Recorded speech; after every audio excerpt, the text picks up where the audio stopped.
Begin the current Daf Mesech Nedarim Daf Mem Ches. Begin on the bottom of Mem Zayin of Beis. 4 lines up at the bottom of the Yomid. Where the Gemara continues with the theme of this parak. We opened up in the previous Mishnah Shutafin regarding the halachas of partners. What happens with different statements when they make one forbidden on the other? What the ramifications of that neder is going to be? Something to discuss in today's daf are, like we said, the theme of shutfin shenadra hano zeh mizeh. When partners take a neder, prohibiting benefit one from the other, so we have practical solutions how a person can benefit from something that's forbidden him through a neder, because there's going to be ramifications of prohibitions one from the other. A very practical case that the Mishnah discusses is Rabbi Shloimy Schwartzberg. What happens is everyone really are partners in things that belong in the city. Now, if one partner takes a neder prohibiting the other one, and the other one lives in the other one, now they can't use anything in the city because each one has rights in that city. So therefore, we're going to have to figure out a way out of that. Some of the important terms and concepts in today's daf we discuss are matana v'aslahak matana.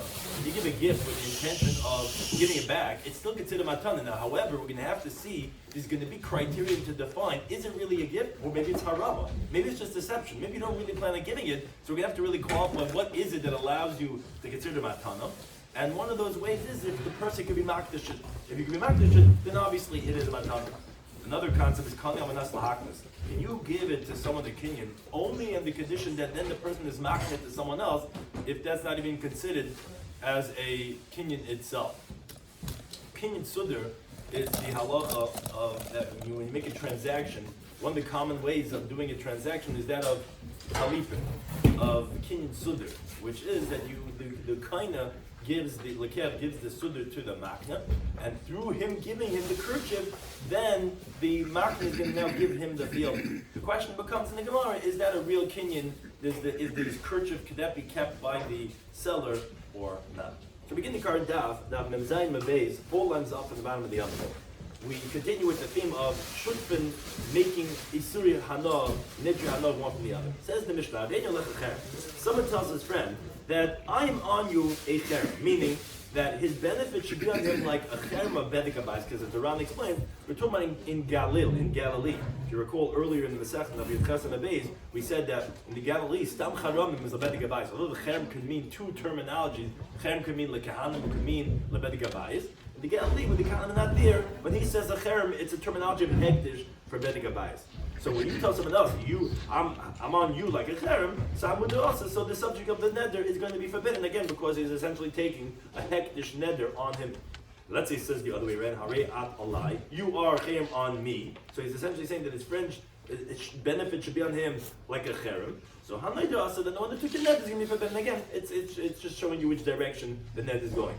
What happens if I am on you a cherem and you're on me a cherem?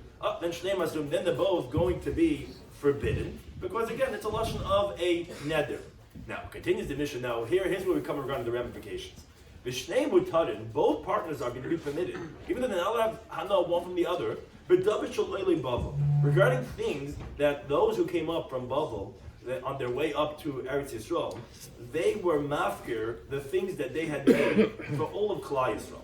So the halacha is that they're permitted, although they have the rights to use these places, however, they don't own a shiur in these items. So therefore, that will not prohibit the partner from utilizing these areas. However, as it continues up in Memchesim and Aleph, but both partners are forbidden in the items of that city that they live in, because those things that are in their city, other city members, meaning members from other cities, have no rights in them. And the 7 Tova year, which are the committee members of that city, they have rights to sell it, they can do whatever they want. So essentially what it means to say is, every community member is like a partner in these items of the city. And therefore, I have shares in this, and you can have benefit from me. You're not going to go ahead and now utilize these communal items because we made an Isra Na, one on the other. And the Mishnah explains, what's considered the items of the Oili Bubble that we said that that's not a problem because they don't have rights in it, they don't own it, they could just utilize it. Meaning these are things that when they came up from Bavel and they went to Eretz Yisrael, they built the Beis HaMikdash, the Temple Mount, Vazoras, and the courtyards, Vahaborish, and Derech, and there was the pit in the middle of the road between Bavel and Eretz Yisrael, that the Oile Goyla, those who came up from the diaspora, they made this pit for people traveling. Those are things that are hefker. So you're allowed to use it, but that doesn't mean you own it. So when you're making an Isra no, it's not you on your partner. You're not making him anything. He's not benefiting from you. It's hefker. So therefore, that's items that the partner could use. But Veizeu Dava Shalaisa here, what's considered items of that city that not the other partner is actually not allowed to utilize because the partner has a share in it. It's going to the Chava, the town square, V'Merchatz, and the bathhouse, the Beis HaKnesses, and the Shul, V'Hateva, which is where they put the Sefer Torah, either to keep or to read from, V'Asvarim, and the scrolls that they read from. All these things are prohibited because it's jointly owned by all the residents of the city, and therefore you would be having benefit from the partner. Maybe that's forbidden. Now, the Mishnah continues with the next words, V'Hakaisav Chelka L'Nasi. The Gemara is ultimately going to explain what these words mean, and what is the takana for such a situation? It comes out that this guy can't use the bathhouse, can't use the shul, can't use anything because he now have benefit from this other guy. So that's what the Mishnah is telling us, that if they write off their portions that they have in the city to the Nasi, then it's going to be permitted, as actually we learned in the Mishnah later on, that you can give it to someone else as matana, and then this person could go ahead and benefit from it. So just right away, write off your shares to the Nasi. Now, the Mishnah actually being a machlokes that regarding this halacha that we just mentioned. Rabbi Shloimy, he says, no, echad kaisa b'nasi, echad kaisa b'hadi. It doesn't make a difference if you're writing it to the Nasi, to the leader of the Jewish people, or to a regular person. It doesn't make a difference. You can do either one. But ma ben kaisa b'nasi, kaisa b'hadi. What would be the difference if you write it to the Nasi or to a regular person? I'll tell you. The only difference would be shakaisa b'nasi, you write it to the Nasi in tzarich lezakas. Then you don't have to merit it to the Nasi, because the moment you write for him a shtar matan, he acquires it, even though no one was zeichid for the Nasi, because, like the words of the Ran are, yafa kaich hanasi. The leader of the Jewish people, he has the rights in everybody, he gets to dictate certain terms, and therefore you wouldn't have to be mazaket him with an actual kinyan. But the regular person, you would actually have to be mazaket him with a kinyan, and that's the only difference. But this halacha would apply to both a Nasi or a Hedi. But V'chamam, they disagree. They actually say, no, echad zeh ve'echad zeh tzich lezakas. No, actually, for the Nasi also, you would have to mizakim. Just writing a shtar is not going to be enough for him to actually, like, quote unquote, own it, so that now the partner would not have any prohibition of benefiting from the other partner. So, but he says, so why we mention this idea of the Nasi? He says, the reason why we pick when we usually use the terminology of kaisav chelka l'nasi is because that's just more common. Why is that? Because the person wouldn't rely on being makneh to some other person. He's afraid that that person's going to actually own his shares in the communal items, and he make a forbidden on him. So therefore the custom was to write it to the Nasi because the Nasi has whatever he needs, and it's not the norm for the leader to make the items prohibited on other people. Now, the Ram wants to know, he says, I have the following difficulty. He says, according to the Rabbanan, that say that whether you read it to a Nasi or to a regular person, you have to be mazaket him. So really, what's the chiddush of our Mishnah? We already learned this halacha 2 times. We learned it on Daf Mem Gimel and Alf, and we learned it on the next Mishnah, that what happens is if you have someone that's a mudana, we said, okay, give it to someone else as a matana, and then that guy can get it from him. So what's our Mishnah teaching us regarding this when you're making it prohibited on the partner, and then you go ahead and you give it off to the Nasi? So he says, according to Yehuda, the Chiddush would be telling us that you don't have to be mazaket to the Nasi. That's a Chiddush. According to Rabbana, what are you teaching us? Says the Ran, it appears in my eyes, he says that the Chiddush is that even though this guy Lamais is not really removing himself from what he's giving to the Nasi, because he's still utilizing the shul as he always did, so you see he's not really removing himself, still saying it's permitted because we're telling you that it's not considered haram, it's not deception. Unless my ownership in it, I'm giving off to the Nasi.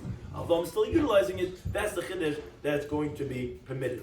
Parenthetically, the Ran tells us that the Mishnah tells us that your aser b'dava shalei seir, that's the Rabbana, and not like Rabbi Eliezer ben Yaakov, as the Gemara says in Vav and Beis, that a shul is like a chatzor she'im b'din chalukah dami. You cannot split a shul, and therefore, since we paskin previously like Rabbi Eliezer ben Yaakov, he says that means our halacha of our Mishnah would not be true, meaning we wouldn't pass like our Mishnah, because we said by a chatzor she'im b'din chalukah, we'd say like Rabbi Eliezer ben Yaakov, that actually would not be aser. So, and actually, he asks on the Rambam, there's this use of Rambam that the Ram brings, that the Rambam seems to pass the Kabbalah Yaakov and our Mishnah, and he says, how can you say 2 ways when the Gemara previously had paskin on a Chatzah Shem and Chalukah, which is what a basic Knesset is like, that we said there's no problem about Drisas and Egel, and here we're saying that it would be a problem. Abit as it may, continues the Mishnah, that Rabbi Shloimy, he says that actually in Anshe Galil, he says the people of the Galilee don't have to write away their portion to the Nasi, because Shekvar Kasra was saying Alidein, their fathers already did it. Their father said, whatever we own in the communal items is not ours. It's owned by the Nasi. and therefore even if one of them would take a neder prohibiting someone else, it wouldn't be a problem for them to go into shul, to use the mikveh, to use all these things, because anyway they wrote off their shiur to the nasi. Now the Gemara says, Amay mitzvah. The Gemara's question is that the wording of the Mishnah seemed to indicate, when they went through the list of things that's davar shaloi seir, which we said that would make a problem one part on the other, we went through the whole list about the town square and the bathhouse and the shul and the aron. Then it sounded like from the flow of the words, and that which he writes his portion to the nasi is also forbidden. So it doesn't read. So the Gemara doesn't know yet the answer how to explain this. The Gemara says, why would that be forbidden? What he wrote is chelik to the nasi. What would that have to do with davar shaloi seir? Why would that be something that would forbidden on the partner? So Rabbi Shloimy says, no, then this is where you have to read the Mishnah.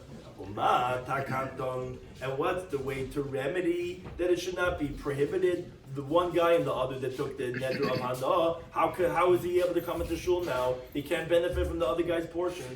That's what the Mishnah said. They should write their portion to the nasi, so he's remedying it. And now we have in the parentheses, which on the side of the Magimah, the Gillian, that says that really this seems to be superfluous, but it's just quoting the Mishnah. He said, after trace of nasi, after headed, doesn't make a difference if you write it off to the nasi or to a regular person your portion, or not because of nasi, because of headed. What's the difference writing off to nati or to headed? Hakais of nasi in tzarch l'zakish, when you write off to the nasi, you don't have to be mazakish. Hakais of headed tzarch l'zakish, when you write off to a regular person, you have to be mazakish. But they said no, both of them have to be mazaka. Like different nasi or this that we picked the case of nasi was just the common case, because the nasi is not going to go and take your stuff and misappropriate it. But a regular person, you'd be afraid of that. Now, we said in the Mishnah, Yomי says that in Anshe Galil tzrichim mazakas, they don't have to even do this whole thing about mazaka. Their fathers already did it for them. For all time, their father said, "Kinderlich, into the zach in the shil is owned by the nusi. We don't own it anymore." So the Gemara brings a brisa to explain why they did this. Time on the brisa, Yomי says Anshe Galil kam karonin hoyi. They were very provocative and they got angry very easy. And they were the type of people that they would go and take the one from the other of Hana. So to avoid this problem, because what's going to happen is no one's going to have to go to shul anymore, no one's going to use the bathhouse because everyone was making Isser one on the other. So Amdav is saying, because of the father says, you know what, Kinlach, we're going to take care of the problem. We're just going to write off all our portions to the nasi. No one's going to be able to make the shul forbidden one on the other. No one's going to make a problem with the merchants and the town square, and therefore that's when they don't have to do this because their fathers already did this. The next Mishnah, again, continuing this theme regarding writing what you have off to the nasi, meaning basically when you have something that's forbidden, you just, write off my shears to someone else, and then you're not getting it from me, you're getting it from someone else. But the Mishnah is going to tell us it's not so simple. If someone's prohibited from a hana from his friend, the problem is the friend has nothing to eat, what are you going to do now? He can't benefit from you. You know what you should do? Write it off as a gift to someone else. Now the other person could go and benefit from that other person. It says the Mishnah, Maisa be'echad be'beis chayrin. There was a story with an individual in beis chayrin. Shahaya aviv, and the year says muder himen hana. His father was prohibited to have a benefit from his son because his son had taken a neder. Now, but the mother was marrying off her son. And like we said, worst guy's always kicking the tassels in his dog by the chasna, right, for the pictures.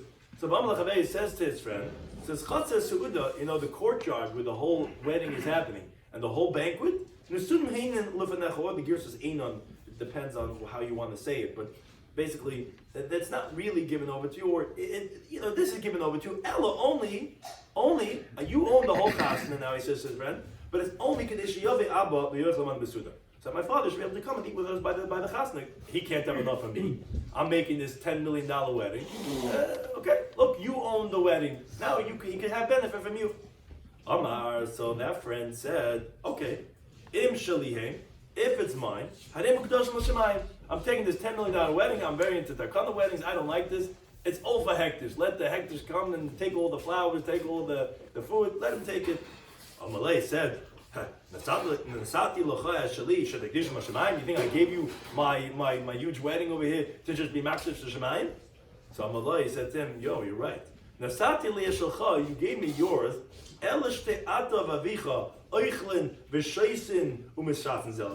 You only quote unquote gave me the wedding so that you and your father could eat and drink and be glad and merry one with each other.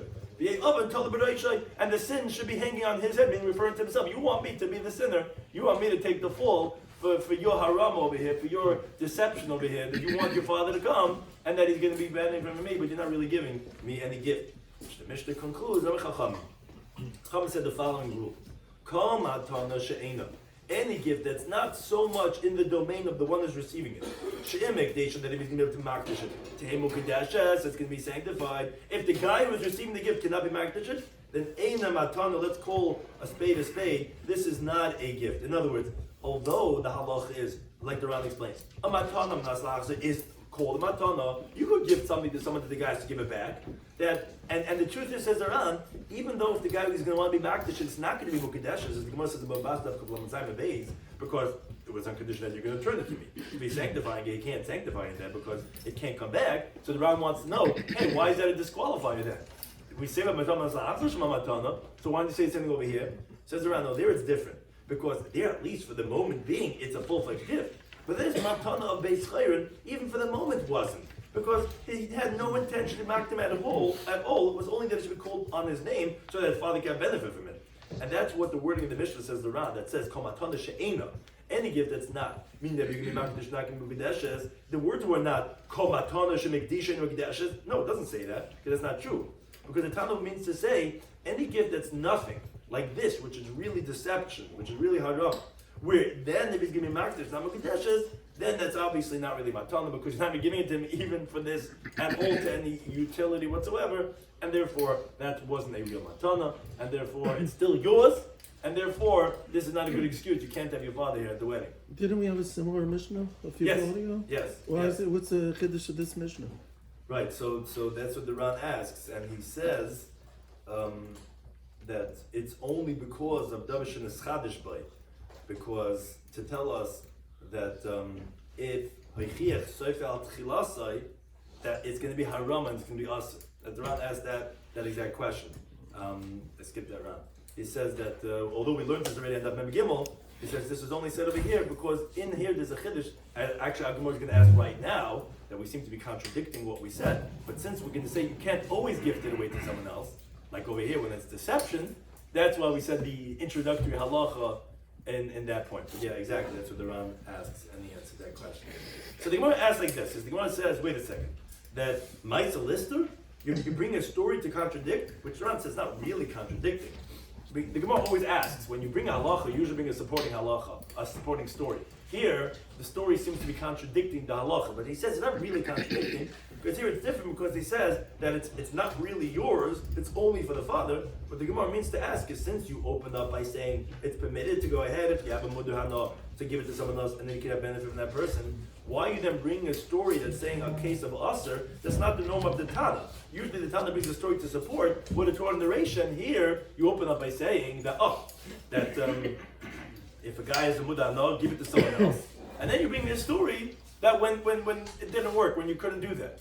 So the Gemara says you're right. The word's missing in the mission. This is what it's supposed to say. However, if the end proves regarding the beginning, where the end proves what you were said in the beginning, that it was really only deception, then then you can't do this, giving it to someone else, and then the Gemara benefiting from that person. And that's what the Mishnah was bringing, and that's the story in Beis Chayrin. That the end was proving the beginning, which that's what the Mishnah had said, because he told him the Einon lefanecha or the Heinon lefanecha. But as long as it doesn't say explicitly, says the Ran, even though the context will prove that you're right, and only giving it that the mother shall benefit, even so, that's going to be a matana. But if you explicitly say that, then that's not a matana. You're telling him it's only for this purpose, for my father to come and eat by the chasna. That's a farce. So that's not going to work. But if you say, it's a matana, even though everyone knows, that would be okay, and that's what the Mishnah was coming to tell us with this story.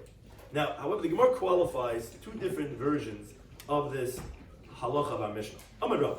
Rav says, Loishan, we didn't learn that it's going to be us in this story of Beis Chayrin, where the guy had his father forbidden of a nahana, and then he wanted to gift his wedding banquet to someone else.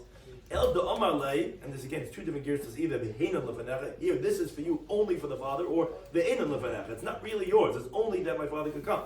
Elo kadesh yavei abba, only that my father can come. oh, that's a full-fledged Tanai. That you're stipulating explicitly. I'm not really giving it to you. I'm only giving it to my father could come. Okay, come on. You know, it's not really a gift. So that's going to be us. That's why Chich Schreiv al Tchilasei. But if let's say he said, no, this should be in front of you, that my father should come. Then he's telling it, it's up to you. That's not a real fudge Tanai. And it's a regular matana. It's just, if you want to, you could do this. And we find somebody in the Gemara Beid of Chav, when someone said, hey, give this man 400 zuz, and he should marry my daughter, where Rav Papa over there said that, okay, he takes 400 zuz, and the guy's daughter, if he wants to marry, he can marry, if not. So it's not a full-fledged stipulation.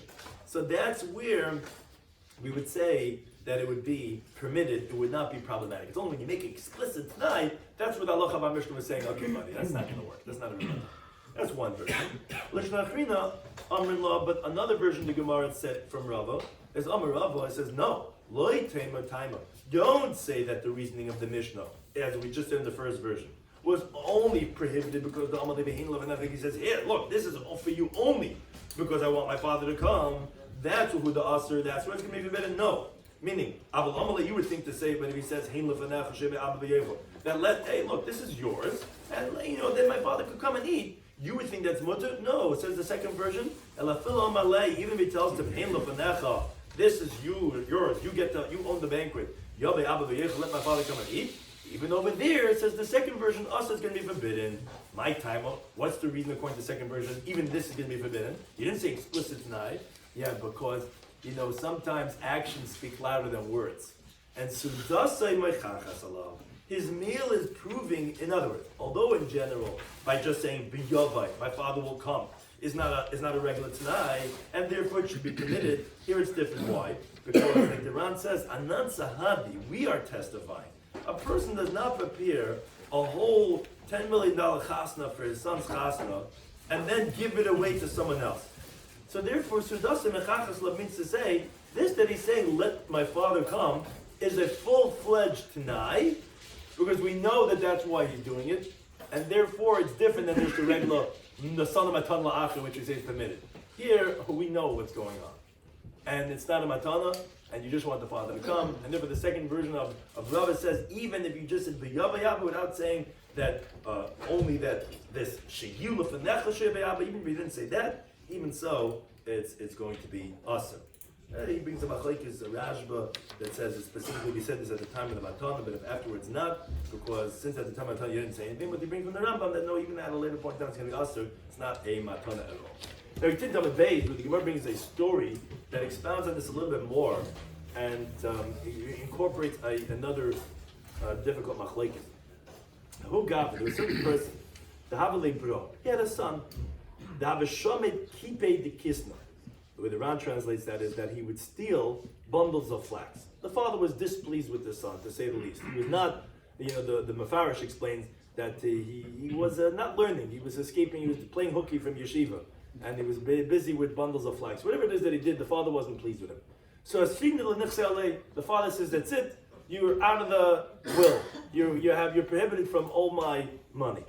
So the other people, the Mechanchem, said to the father, he says, and let me ask you, if you have a babarach tum mirabanan, if let's say your einikol, your son, this whippersnapper he doesn't learn and he's stealing bundles of flax, if his son, the einikol, becomes a Talmid Chacham, what's going to be with him? Why are you not going to be machnet to him what you own? Now, if you're going to say, what do you mean? Even if he made it forbidden on him, still his grandson will be able to be kind of, because the Ran says, we had mentioned previously on Daf Mem Zayin, the previous Daf, that even someone who makes something forbidden on his son, even though the son has no permission to benefit from it, even so the actual body of the Nechasim is his, because we learned in the Mishnah about the Kamakov test that he gets give it to his sons or give it to his brothers, and if that's the case, ask the Ran, so the grandson's going to inherit him, if he's a Talmid Chacham or a Amorit. And even when he's alive, if he wants to give it to his son, he could do it. Like we learned in the Mishnah, like we already explained in the previous stuff. So the Ran's asking, what's the problem? Even though he made him a Issa, Neder Hana, it doesn't mean he doesn't own it. He's still going to own it. So the Einik was going to have benefit. So what's the Gemara's question? So it says the Ran that you could say that this story was that actually this man had two sons. One was upstanding, and the other one was the one who would be stealing the bundles of flax. And they recognized by this man that he wanted to give all his assets to the other son. And therefore they told him that if your Einakul from that son is going to be a Talmid Chacham, why are you not being Mazaket him to the Chasam? So, because daddy has a right to do it, and it's not only one son, there's two sons. So that son's going to be out of the will, so forget about the Nedarim Daf, he was going to write it off only to that one son. So Amalahani said to them, oh, okay, you're saying very good, you're right, I didn't think about the Einakul. So he says, Likni Hadain, you know what? Let this son acquire half of the estate. And he explains, he stipulates, and if my Einakul is a Talmid Chacham, Likanye, let my son be maknatim that half. And if not, let all of it be to my good son, the one, let him get everything. This other son, I don't want him to have anything. So the Gemara says, what's the halacha? Meaning, is this going to work when he said that I want this son to get it only to be able to give to the Einakul? So Amri Pumbadisai, they said, you know what this is called? This is called Kani Amanas Lahaknas. You want him to be kinda with the condition to be maknatim to his son. I mean, you don't want to give it to this son. This son is you don't like this son. You don't like the way he smiles. Why can't he go directly to the son, to the grandson? To the Einakul. He's not here Yeah, yet. this seems, yeah. He's Oh. not, But even still, it's good to question on the brother. Uh-huh. The grandson's not here either yet. right. The grandson's In not. both cases, you can't skip because he's not here. And why can you go to the son? And it's He doesn't. He wants to give it to the son only in the condition that if his grandson is a Talmid Chacham, that then the grandson will get it. but the grandson's not here yet. Right. So that's why he's giving it to the son. It could be. It could be. He's a little kid. Could be that also. He's a baby. But he's being magnet to the son only on the condition that the grandson's going to be a Talmid Chacham. So it's so on that explains the Pumba Desai that the whole Kani Nas Lahak. This is like Kani. That you cannot be kinda when there's not a real kinyan. You're only being magnetim so that he can be magnet to someone else at a later point in time. As the Ran explains, he said even though Matan Nas Lahak is called Matana, so what's the problem? You could give something on condition of something else. Why can't you be kinda Nas Lahak? So he says there it's different because at least at that moment when you get it as a Matan Nas Lahak, you could utilize it's yours. But here he was never really magnet to the son that he should be zeichen it at all. It's only that he should then give it over to his son when he's going to be a Talmid Chacham. That's not that's not a kinyan. You're not being marketing them anything, and therefore this upstanding son, the other son, should get all the nechasim because if he's not kaina, then the other one is going to get that. That's how the Pumba Desai held. It's going to be the halacha. Nachman he disagrees. He says no, Kani he is going to be acquiring it because even though he didn't give to this son anything at all, it was only so that he should be maknet to his son. He says, because I'll prove to you.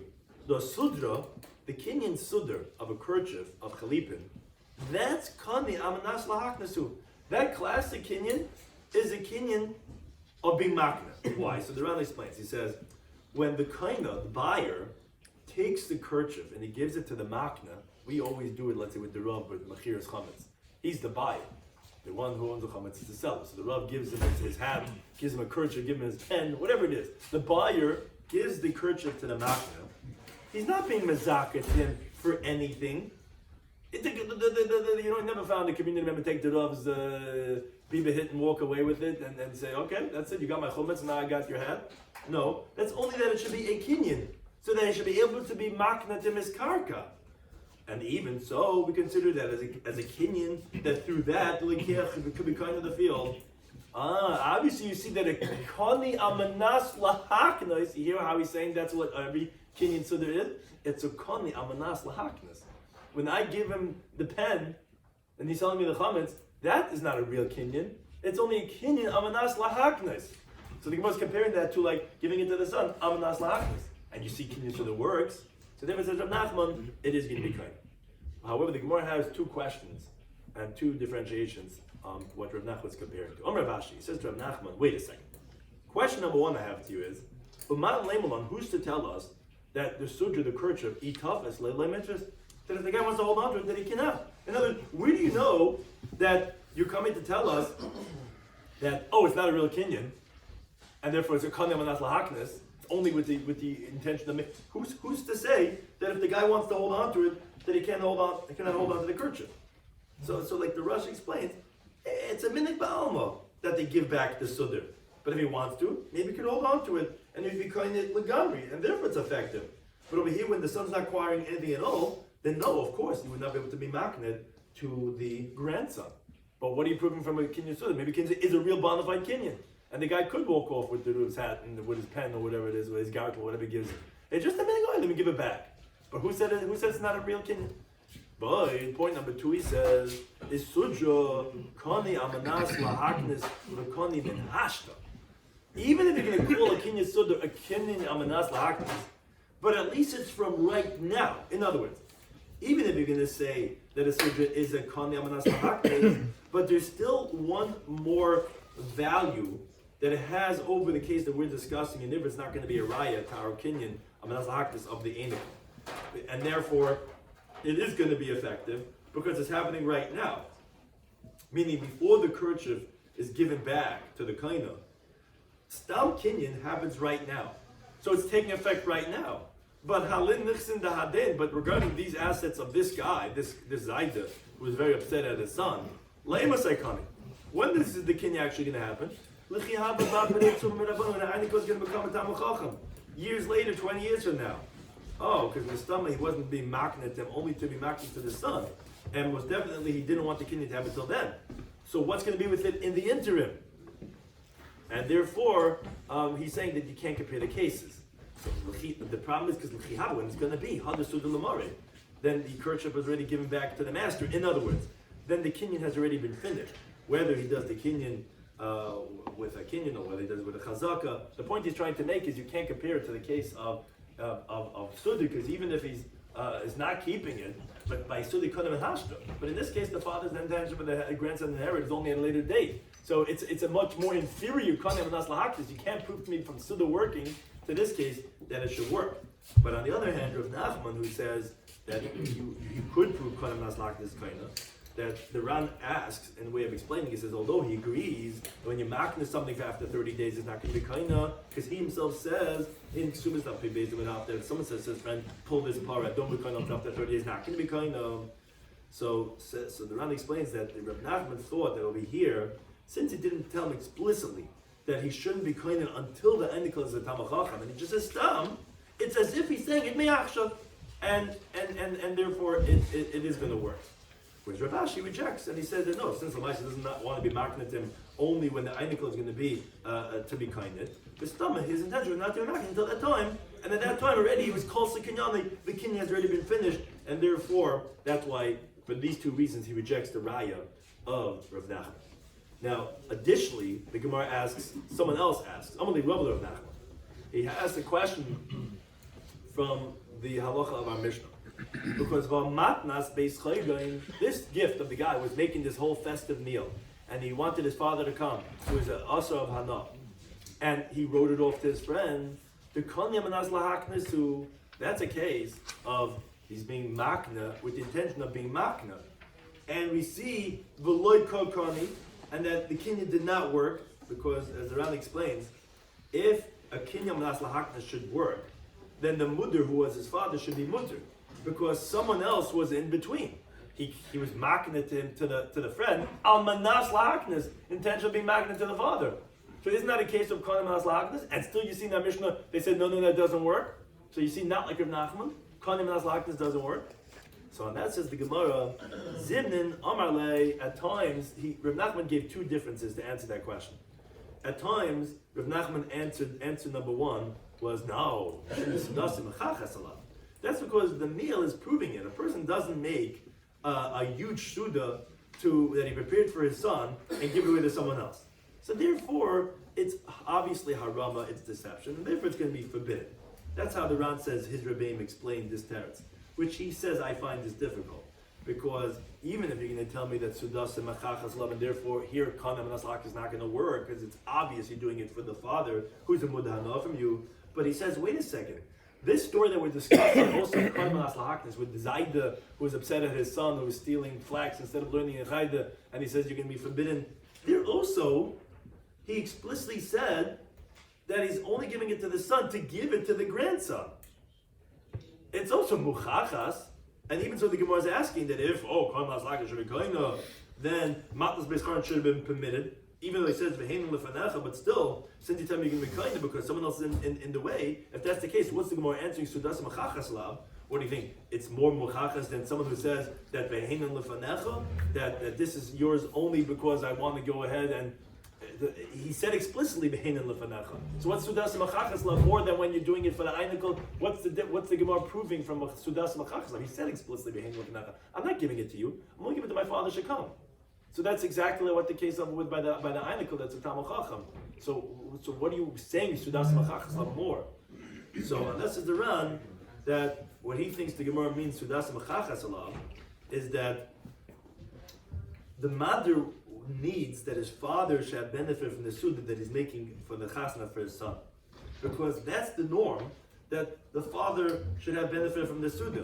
Because besides family members, this is what the Ran says, in the shachin, what does he really care about other people? So Sudas Machachas Alav improves that really his father is benefiting from him, because that's who you're making the chasna for the family members, for the zayda. Who else is going to, even those who are nifter already, we say, they're there by the wedding. Who else is it for? But he says over here in our story that we're discussing here on Amud Beis, Adrabah, this guy prefers that the grandson should benefit from his father, because that's the seder of the nachla, of inheritance, that you give it to your son, who then gives it to his son, and not that it should go directly from him to his grandson. Meaning to say, it's not really going directly to the grand. It is a case of konim and aslahaknas. We're saying that when you're giving it to the son, you don't really want the son to get it, right? Because he's not a good one. If his son is Samachacham, okay, fine. So the Gemara is saying that's considered konim and aslahaknas. Why konim and aslahaknas? Because, and this is what people ask before when you give it directly to the Einikel. Oh my God, you give it to the son. I don't really want to give it to him, but he'll get it if his son's going to be Talmud Chacham. Then he'll give it to his son. So he wants it to go like that, to his son and then to the grandson. But Sudas Machachas Lav is telling us, it's not going from you to this friend who, quote unquote, owns the Suda and then to your father. Sudas Machachas Lav is, we know who you're making the chasna for. Who's the first one that you invite on the guest list? The Mishpucha. So it's going directly from you to the father. That's not konim and aslahaknas. Here, it's konim and aslahaknas. And David says, Rav Nachman, don't bring me right from Beis Chayin that doesn't work, because that's direct. That's not a konim and aslahaknas. Here, it's a konim and aslahaknas, and that's what I say, yeah, konim and aslahaknas would work. So it's just a different case. He's saying it's not really a case of konim and aslahaknas, the way the Ran explains it. That's one approach he would say to answer the question. And sometimes he would say a different answer. He would say, Rebbe Lezer, you know the Tana of our Mishnah by Beis Chayin? It's Rebbe Lezer. That he says, he says that even things that people use mevater is forbidden when you take a neder of hana, which the Ran explains. Not that it has anything to do with the story of Beis Chayin, to do with viter. He's just using it as an example. Just like Rebbe Eliezer's machem by Nadarim, more than monetary law, because by monetary law, you're not allowed to utilize someone else's items without permission, but you're allowed to walk on his property. There's no problem about gezel. There's no problem about trespassing as a monetary violation. Yet, but by Mudar Hana Mechadeiroi, we say you're not allowed to go into his courtyard because we see that Rebbe Eliezer is more machmer by Nedarim. Oh, so here also, although, says Rav Nachman, my halacha is correct, of konim and aslahaknas is kind regarding monetary law, but because of the stringency of Nedarim, we say it's not going to be kind, it's going to be forbidden for the father to go and benefit from the chasna, not because konim and aslahaknas doesn't work, but because it's through a neder. And by Nedarim, we're more machma, like we see from the halacha of viter. Gemara has one final question on Rav Nachman. It's not. We learned in the Mishnah, it said, the sages said, any gift, she'ena that's not so strong, she'e mekdisha, that if the recipient would be makdash, it would be mukadesh. So then Eina Matana is not a gift. And they said that klal regarding the story, Matnas Beis Chayin. So the Gemara wants to know, kol asuye mai. You're saying kol, any matana. You sound like you're including something with that, a general rule. Lava suya ha milsa, isn't it coming to include the case that we're discussing, which the girsa is the shomit kipe, where the son who stole the bundles of flags? That meaning it's coming to tell us in our mission that even regarding monetary law, konim and aslahaknas would not be kaina, because it's not totally his. and therefore it's not a matana, and therefore it's going to be forbidden. Isn't that what it's coming to tell us? It says, come on, no, it's not coming to include this case. Could be Rav Nachman is correct. But rather, Lasuyi Lishna Basra, the Shmaita did it's coming to teach us the second version of the teaching of Rava, which Rava had said that even when you don't say, Eino lefanecha elo, no, even if you just say, no, it's yours, but Yaveh Abba V'Yaichel, let my father come if you want and you please. Even there it's going to be Asr, because like we said on the Manal, because it's going to be in Sudas and Machachazam, it's pretty obvious, we know why you're doing it. It's considered like T'nai, even though you didn't make it T'nai, but you could say that without that, maybe when it's a Kinyan of Nas Lahaknas, maybe Rav Nachman would be correct, at least from these questions, that it wouldn't be difficult to him, and therefore maybe it would be as a valid Kinyan. Maybe the Einikul would get it when he said, you're not getting it, but I want your son to get it. Maybe that would work. That's a machlekes that we have in the Gemara between the Sai and Rav Nachman. We shall return to you the fifth parak in the Mesechus, the parak that discuss the halacha partners making the Isur Nedra. No, one from the other.